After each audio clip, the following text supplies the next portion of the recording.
हाँ, असी सिंधी तारीख़ी तरह एक मुहज़ब क़ौम रहा आहियूं।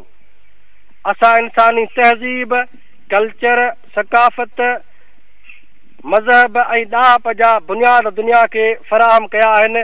असां कंहिं बि क़ौम जे ख़िलाफ़ कॾहिं बि जारियत इख़्तियार नाहे कई। असांजे वतन जे सीने में हज़ारनि सालनि जे इंसानी माणपे वारे सफ़र जा पेरा दफ़न थियल आहिनि।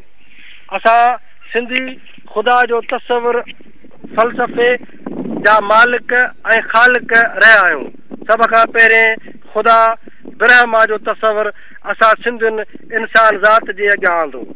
अॼु साइंस उहो साबित कयो आहे त साह वारनि जी शुरूआति समुंड पाणीअ खां थी आहे।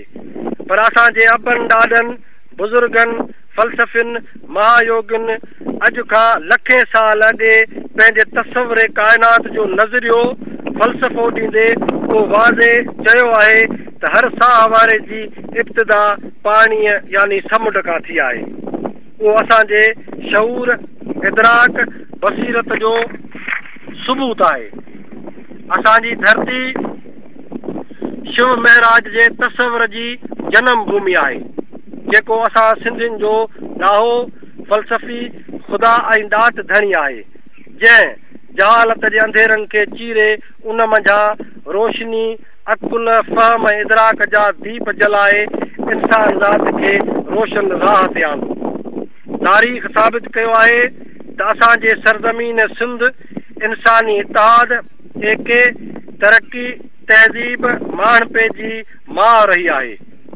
असां हज़ारनि सालनि खां आर्यन, यूनानियुनि, अफ़गानियुनि, ईरानियुनि, संथालनि, अरबनि जे तहज़ीब मां चङाइनि खे पंहिंजे कल्चर ऐं तहज़ीब में ज़िम कयो आहे।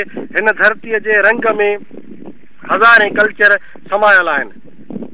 असां सिंधी कॾहिं बि मज़हबी कट्टरपणे, इंतिहा पसंदी ऐं जुनूनियत जा हामी न आहियूं रहिया। अॼु बि असीं नसल परस्ती ऐं मज़हबी कट्टरपणे जी खुलियल निदा कयूं था। उहो ई सबबु आहे जो सिंध हज़ारनि सालनि खां पंहिंजे मिज़ाज, सोच ऐं रवैयनि में मज़हबी कट्टरपणे ऐं इंतिहा पसंदीअ जे ख़िलाफ़ रही आहे। असां सिंधी इंसानी माणपे ऐं वक़ार जे सरबुलंदीअ जा हामी रहिया आहियूं ऐं अॼु बि असीं मज़हबी इंतिहा पसंदी ऐं नसल परस्तीअ जे ख़िलाफ़ आहियूं। असां आलमी बिरादरी तरफ़ां मज़हबी इंतिहा पसंदी, कट्टरपणे, जुनून ऐं दहशतगर्दीअ जे ख़िलाफ़ शुरू कयल जंग में आलमी बिरादरी, अमेरिका, फ्रांस ऐं यूरोप जी खुलियल हिमायत ऐं ताईद कयूं था। मां अॼु बि आलमी बिरादरी ऐं अमेरिका खे उहो ॿुधाइण थो चाहियां त जेसी ताईं हीअ गैर फितरी ऐं मज़हबी ॿिक़ौमी कट्टरपणे वारे नज़रिए जी हामी पाकिस्तानी फाशिस्ट रियासत रहंदी, उन वक़्त ताईं दुनिया मां मज़हबी दहशतगर्दी ऐं इंतिहा पसंदीअ जो ख़ात्मो मुमकिन नाहे। छो त ISI हिकु अहिड़ो दहशतगर्द गिरोह आहे जेको समूरी दुनिया अंदरि मज़हबी इंतिहा पसंदीअ खे हथी ॾींदो रहे थो। उन करे अगरि आलमी बिरादरी, अमेरिका ऐं यूरोप वारा चाहिनि था त दुनिया मां मज़हबी जुनूनियत जो ख़ात्मो थिए, त उन्हनि लाइ उहो लाज़मी आहे त हिन पाकिस्तानी ॿिक़ौमी नज़रिए जी हामी मज़हबी जुनूनियत जी माउ बनियल रियासत जो फ़ौरन ख़ात्मो आणे सिंधियुनि ऐं बलोचनि समेत हिन गैर फितरी रियासत में क़ैद समूरनि क़ौमुनि खे आज़ादु करायो वञे।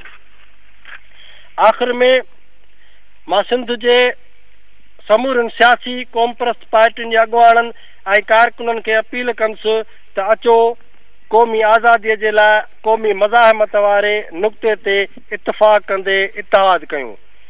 ऐं मुंहिंजी उहा पुराणी ख़्वाहिश हुई। अॼु मां उन ख़्वाहिश खे तव्हांजे अॻियां ॿीहर दोहिरायां थो त अचो त पीओलो जहिड़ो इतिहाद करे सिंध वतन जे आज़ादीअ लाइ सगारी क़ौमी मज़ाहमत खे मुनज़म कयूं। ईअं न थिए जो वक़्तु असांजे हथनि मां निकिरी वञे।